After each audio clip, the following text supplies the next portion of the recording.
Hello friends, Radhe Radhe. તો આજે હું તમને ઘરે જ અમૂલના જેવી ચીઝ બનાવતા શીખવાડીશ. અહીંયા મેં 1.5 લીટર દૂધ લીધેલું છે. આ દૂધને આપણે ગરમ કરવાનું છે. આમાં ઉભરો આવે ત્યાં સુધી આપણે આને ગરમ કરવાનું છે. અહીંયા મેં 5 લીંબુ લીધેલા છે. હવે આપણે આને કટ કરીને આનો જ્યુસ કાઢી લઈશું. જે દૂધ એકદમ ગરમ થઈ ગયું છે, ઉભરો આવે એવું. હવે આપણે જે લીંબુનો રસ કાઢેલો હતો એ આના અંદર એડ કરી દઈશું.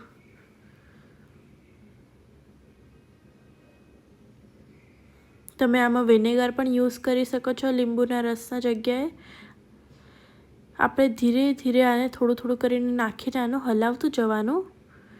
હવે આપણે 2 મિનિટ સુધી આને લો ફ્લેમ ઉપર રાખી મૂકવાનું દૂધને, જેથી પનીર અને પાણી અલગ થઈ જાય. પનીર અને પાણી એકદમ અલગ થઈ ગયું છે. હવે આપણે આને એક સ્ટ્રેનરના અંદર કાઢી લઈશું.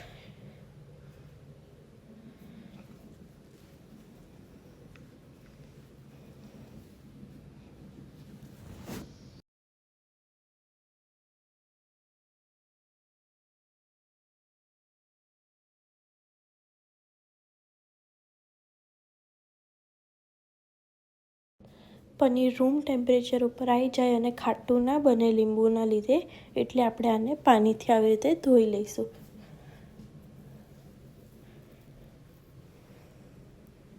હવે આપણે આને કોટનના કપડાના અંદર કાઢીને બાંધી દઈશું.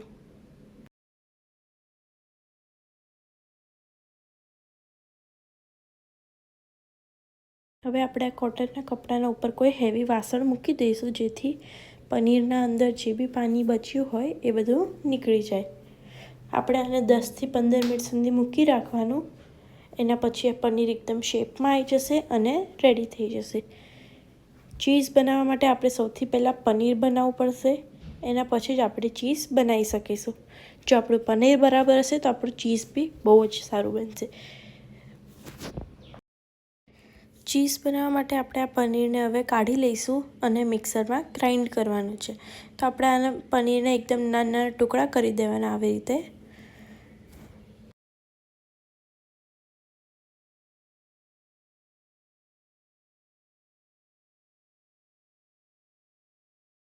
હવે આપણે આના અંદર ઘી એડ કરવાનું અને મીઠું એડ કરવાનું.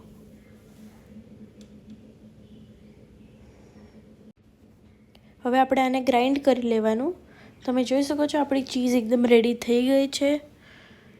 એકદમ સોફ્ટ અને અમૂલના જેવી જ ટેસ્ટમાં બની છે. હવે આપણે આને કાઢીને એક બાઉલમાં મૂકી દઈએ છીએ. તમે બટર પેપરના અંદર બી આને મૂકી શકો છો.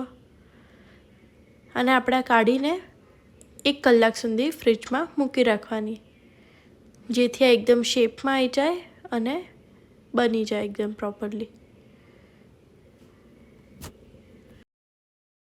આપણે આને પ્રોપરલી સેટ કરીને કલાક સુધી ફ્રીજમાં મૂકી દઈશું.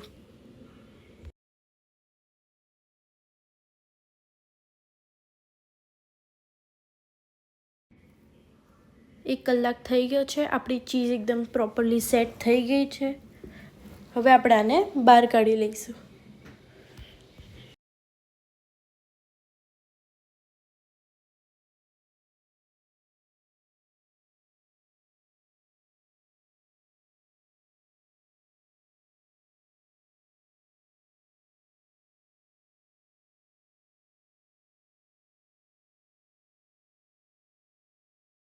તમે જોઈ શકો છો એકદમ બહારના જેવી જ ચીઝ બનીને રેડી થઈ ગઈ છે.